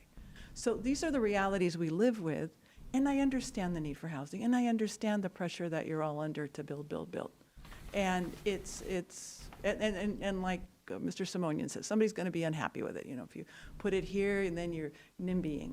But the reality is very real. And since we did live a situation where our neighbor was, luckily it wasn't a full attack, but the paramedics couldn't even tow up because parking, on the street gets so narrow, makes such a narrow that they couldn't, the paramedics could not get up to their home, and they had to go up by stretcher to evacuate this man and then load him. And as they said, it's a very steep grade. It's an unusual street. You kind of go like, oh, okay. It's like when people come over to my house and they want to turn around, I go, use my driveway. Because they go up, and then it gets worse and worse until it gets to where this house is being built. Very difficult to turn around. Impossible for an emergency vehicle to do that. This was a paramedic vehicle. Imagine a fire engine. You're right there with the high fire interface. It's a wildfire interface. It's right there. And it is steep, and it is impossible to get through. So that's my main thing, just for lives to be saved and property to be saved. And for this, that's the main thing. Yes, I mean, yeah, we all want what we want or we don't want, but we have to live together. I'm sorry, am I boring you with this, Mr. Simonian? Is this like, no, am I going on and on too much? You noticed the last time, the whole time I was reading the package, Okay. and that's just my style. I could do 2 things or 3 things at the same time. I could look at complex drawings and hear 2 conversations, and I could digest it all. So do not worry about me. Okay. Yeah. And the paramedics, and since we are at this stage in this house, any mitigating factors that we can be added at this time to reduce the risk of fire. And of course, the parking situation, maybe to paint it red and use those parking spaces that have been, that are going to be incorporated in the new build, so that nobody can park there, because otherwise people are not going to be able to. We had, one of the guys that presented at the last time, he sold his house right away because he's a doctor and there's no way he would be able to leave if there was a car parked in front of his driveway exit. I mean, that's our situation. So thank you so much. Thank you. And Thank see you. you next time. Thank you. And I just wanted to ask staff real quick, the fire department reviews, right, the slope access and all that stuff, if I'm not mistaken, whenever all that happens, they do go and they check out the slope access, if I'm not. So the project was routed for fire department review. They didn't have any significant comment, and for sure I think there are some new fire code that will be implemented soon. So if the project is approved and if it is submitted for the permit process, they have to meet the fire department requirement. Sorry. I just wanted to let you know, the process, there is that process. I'm not exaggerating. I would highly, I know people come up here and say all kinds of stuff, to go up and look at it yourself. Yep, absolutely. Thank you you. so much for your time. All right, we have Mary Tom up next, and that's the last speaker card I have. We have other potential speakers, but they're shy. I'm Mayor Tom. 16 years ago, I moved from Silver Lake to 519 Arch Place. So my home has a unique perspective on the street because I get to see a little bit of Hollister, but I also get to see the fire trucks that come up and have to back down very, very slowly. I see all the UPS trucks and the FedEx trucks go up. They try to make the turn and they have to back down. It's very difficult. The couple of times that I've gone up just to see the view, and I have a relatively small Audi with the great turning radius. It's not a 3-point turn. It's not an easy turn at all. So I echo a lot of what Janice says about the parking and access and safety issues. If this house is going to be built, it's a very difficult lot, as you know, because I know you visited. You know, the easy lots were built 1928 to 1959. The harder lots, a handful of them in the early 90s, I believe. So only things that are left are the very, very difficult lots, which this is one of them. If that wasn't enough, again, the access is the issue. And if you're going to build a 3 or 4 bedroom house, you're going to have 3 or 4 or 5 maybe cars, maybe more if you have friends over. It's going to be very difficult.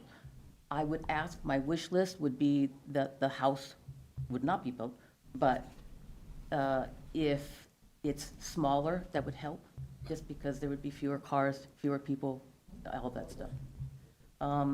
The other thing is, the last time you all met about this property was before the wildfires. So, having now lived through the wildfires, you know, maybe that's a question that somebody wants to ponder. Is this a good build? Is this a good project to pursue? That's really all there is. You know, progress will go on, you know. Building developments will happen, and I get it. You know, we love our street.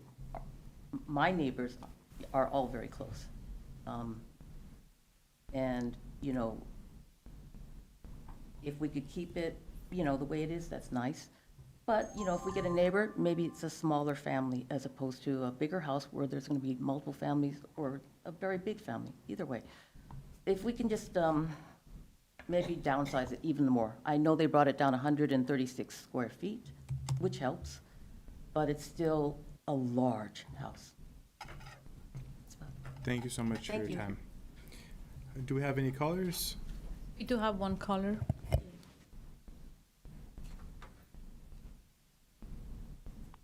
Marina, you're live with Design Review Board.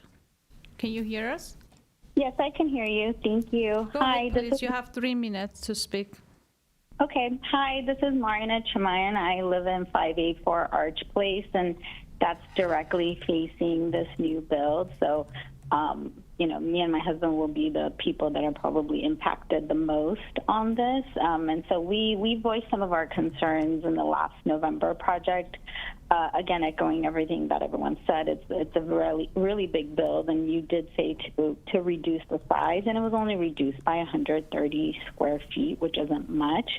And then we're just really concerned about the logistics. Like, if 2 cars, especially if a truck parks here during the build, I'm concerned about how we're even going to exit leaving the house. You know, currently we have only 2 cars, and we try to make sure that we park in the garage because it's just hard for people to come in and out of the street.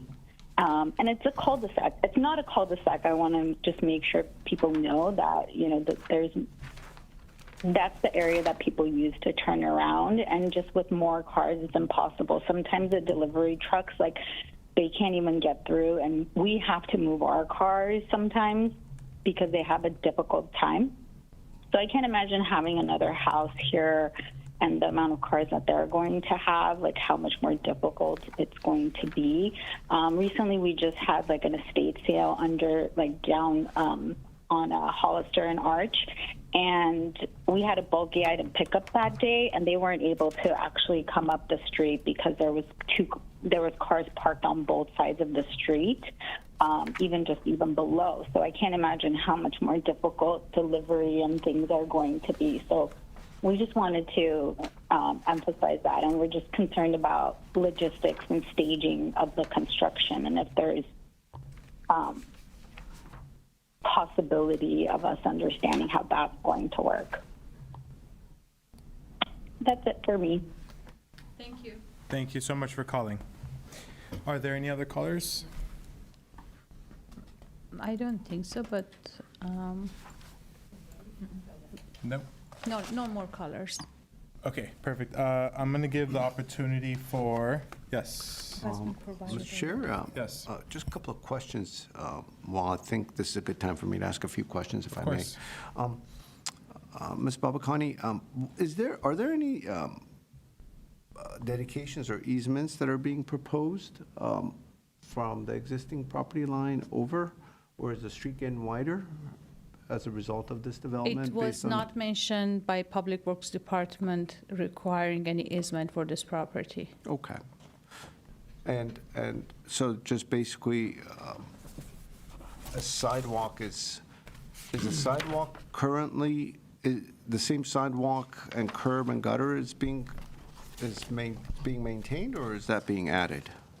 I don't believe there's a sidewalk, and, Because they excuse me, have when you side- speak, I can't concentrate to answer the question. Because they indicate Excuse me, sidewalk. I didn't catch your question. I Yep. was getting distracted. Fair enough. So on sheet A-2.1, there is a sidewalk indicated next to the property line. And I'm wondering if you have any input on that? I do not recall, and I can't, I have the Public Works comments right here. I don't see any comments requiring a sidewalk. However, this might be a discussion that the applicant already had with Public Works Department and agreed to provide a sidewalk. Maybe the architect can provide more information about that. But there wasn't any easement requirement, and there wasn't a requirement to create a sidewalk. Great. And my last question is, are there any red curbs or no parking signs on this street? I don't think there is on that side along the property, the subject property, along the frontage of subject property. Okay, thank you. No problem. Thank you, Mr. Chair. Thank you. I just wanted to understand Of that course. as I was speaking to the architect. Thank you. All right. If you want to, if Danny or a designer wanted to come up.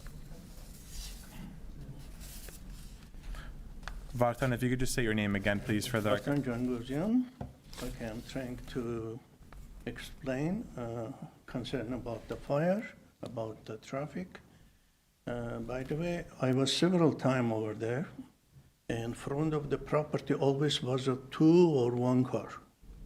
And I was talking one of the neighbor and was telling after the dark, young people coming and parking over there, which is creating more danger for the fire, maybe smoking or something like that. And also, during the construction, we're not gonna make any activity on the street. And I know one of the neighbors' concern was about that one. So it's gonna be fenced around the property, and only the street is gonna be used very short time for loading or unloading purpose. And it's gonna be certain time, and nobody is gonna get bothered about it.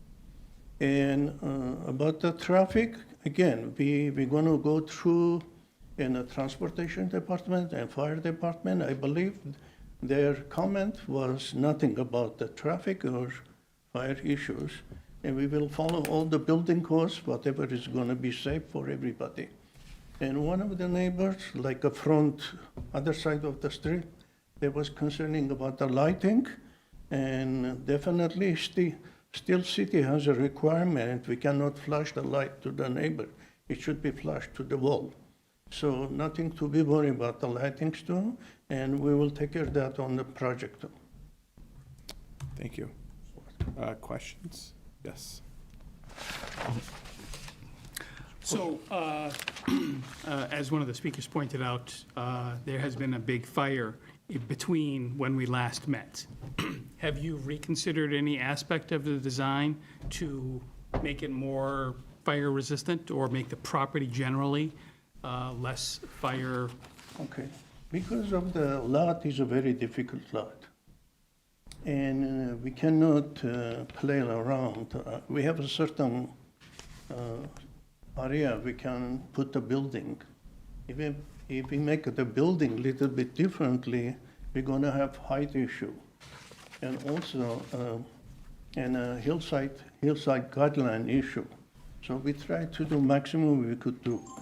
And I consider really following all the hillside guideline, and thanks God we solved that. But if we go a different approach to the project, really we don't have a lot of chance. But the lot is very steep, but also is buildable. So we tried to do our best. And if you can see, the building is almost synced on the downhill. It's not blocking anybody's view, even if it's a little bit messy. It's not blocking anybody's view, and it's not visible from the street. And I believe surrounding homes, they have the similar characters because of downhill situation. Okay? Any other questions? Yes, thank you, Mr. Chair. I'm going to ask that same question that I asked staff on sheet A-2, which is the second floor plan, but it's actually the garage plan. It indicates a sidewalk next to the property line. Are you guys improving the street with a sidewalk for your There is a portion? curb and gutter, but there is a sidewalk area. Our property line is almost 5 feet away from the curb. So after them starting the property. So if needed to do sidewalk, we'll do the sidewalk from the house. Okay, so you've left the room for a future Oh, yeah. sidewalk. Oh, yeah. Understood. Yeah. And which is really, and so looking at your driveway apron, so your driveway apron, I guess it would be crossing that sidewalk area and connecting to the asphalt of the street. Our driveway and a parking out of that sidewalk area. I understand. Starting I'm from not the talking about the property line. setback or criticizing the setback, but I guess that portion of the sidewalk is going, that's indicated sidewalk, is going to Right. be a deeper apron. Yeah. Connecting the driveway, which you could easily get cars into your driveway now. The way you've redesigned it and set it back, you could get cars onto that driveway. So we will make a civil engineering to take care of that portion, how it's gonna transition is gonna happen with the driveway and a sidewalk. So it's gonna be safe for walking. Okay. Yeah, I don't have any other. No other questions? No. Okay. Thank you so much. Thank you. Thank you. So, yeah, no, whatever we have, if they wanted to call in, they could. We had received letters. The case planner forwarded it to Yep. the board. So all letters received, you received. Yep. No, unless you want to ask, Mr. Chair, there is no cross communication. Yeah, sorry, there's no cross communication. If there was a speaker card, you guys could speak, but there's a. Sorry. Okay, excuse me, we cannot have that cross communication. If the chair would like you to come to the podium and speak, that would be up to the chair. If you did want to speak something, you're more than welcome to. But if not, we're going to close the public part. Okay. Okay, if you would like him to And if you speak, could fill out a card after, please, sir, I would appreciate that. You could speak first and then, yeah, and then get the card after. My question is, And why if your didn't we name, get any please. notice? I was here at the first meeting, and since then I haven't gotten notice of any other meeting. I didn't get notice of the last meeting or this meeting. There was a pretty big turnout at the first meeting. If you could just say your name for the record, please. Blumenreich, I live at 554 Arch Place. Thank you. We usually, the notices go out, how up in advance? So I'm not sure if your property is within the 500-feet radius. Well, I got notice of the first meeting. I believe it is within that 500 feet. So the notices have been sent out properly within the properties, within the 500-feet radius to all properties. So I'm not sure why you didn't receive, but the public notice sign was posted on the property. So there was another way of notification on the site that was posted on the site, and also the public notice was posted on the website, on our city's website. So again, I'm not sure if it was a mailing problem that you didn't receive the notice, but the notice to all neighbors was sent properly on time. My neighbors got notice. Okay. So there was 3 notices, from what I'm understanding, that was sent out. One was sent directly to the constituents within 500 yards. The other one is a sign that's put up, and then a sign is put up, and Yes. then the website. correct. We have 3 forms of noticing. Thank you. Well, you're here now. Would you like to say anything? No, I said it at the first meeting. I understand that you want to do development. I understand they want to develop their property. If I lived across the street, I'd be very concerned. I'm going to be concerned about the traffic. They had to replace 2 telephone poles on our street. They shut down the street for the entire day. I personally have had a serious medical condition where I had to be transported to the hospital. That wouldn't be able to happen if they shut down the street. It's going to be crazy. It's a really steep street, it's very narrow, and there's already a huge parking problem. And I think there is a red curb right across the street from where that house is. I've walked my dog up there. My recollection is that the street across the street, I think the curb is painted red. So that's going to be a problem. I hope they've scoped out whether they'll be able to get insurance, because since the fire, it's practically impossible to get a house insured up there. My house, the insurance has gone up 25% this year with no claims made. Yeah. Good luck with that. Yeah. That's my comment. Thank you, sir, for your comment. If you could just please fill this out, though, just because we need it for record. I'll do that. Thank you. All right, so we're going to close the public portion. There was no callers, right? I can recheck if you allow me. There is no color. Okay, great. Thank you. I want to make sure that everyone has their voice and everyone can go over their concerns. Just before we go into deliberation, just wanted to let you all know again, all the project is going to go through its proper processes as far as like the fire check, building safety. We do have ordinances whenever, when construction happens and all that stuff.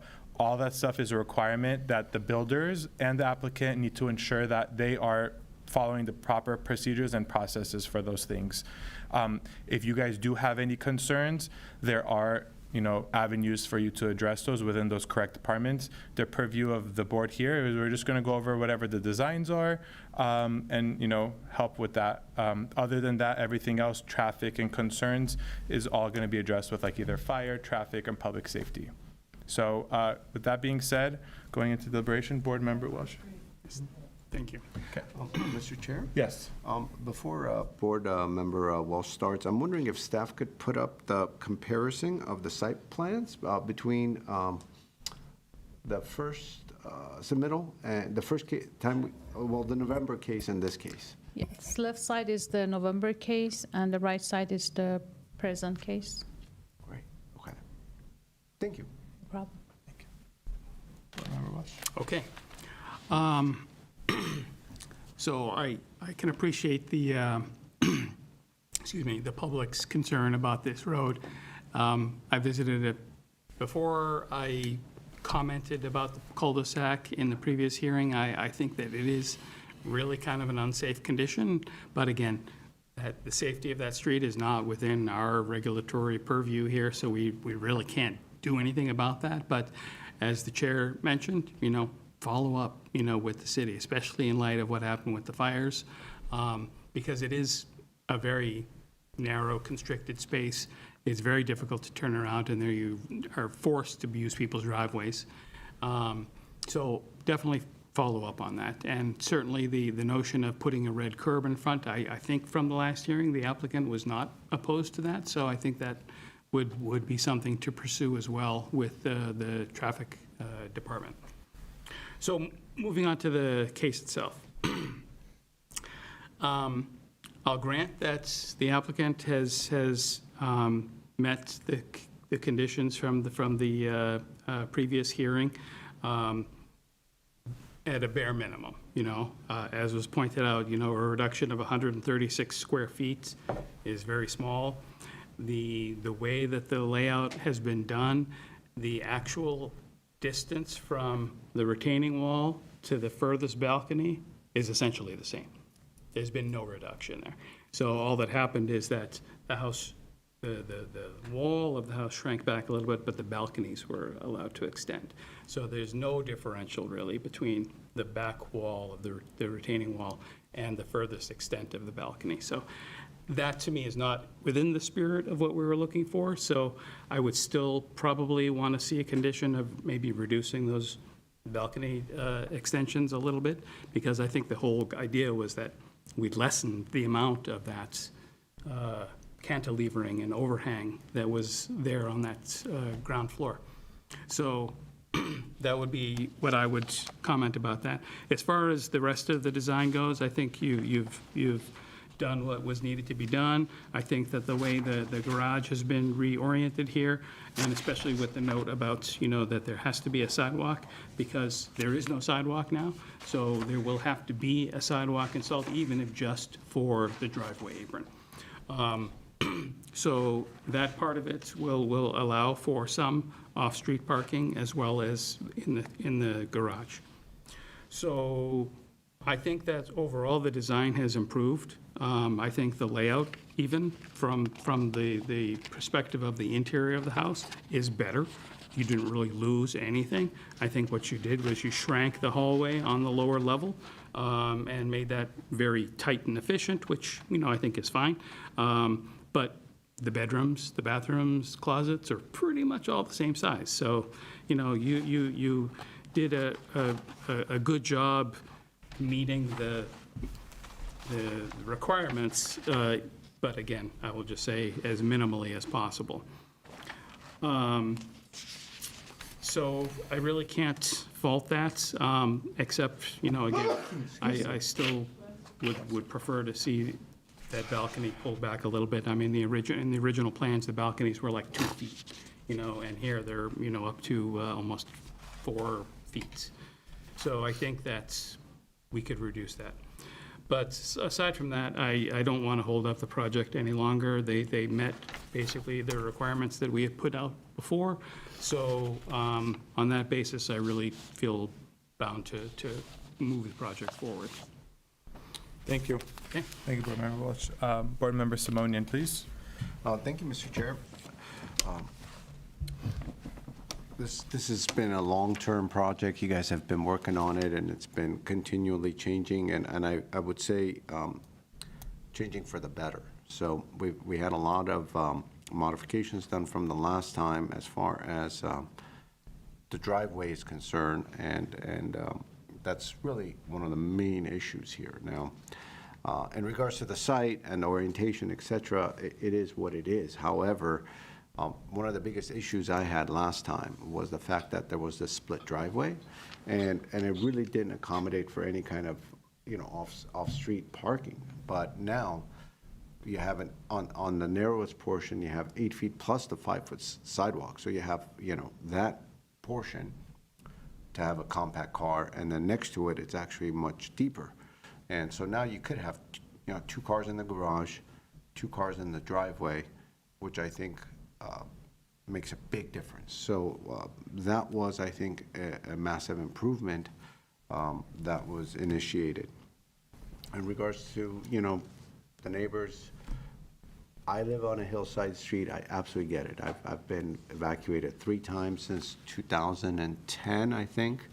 Last one was scary. Insurance is skyrocketed. It's 50% has gone up, and there's only one plan that does it now. It's going to be very hard to insure this home. That said, as Board Member Welch indicated, we don't have the privy to say, no, Mr. Landowner, you cannot build on this lot. So we try to create compromises, and we try to better the design, and I feel as though that's happened.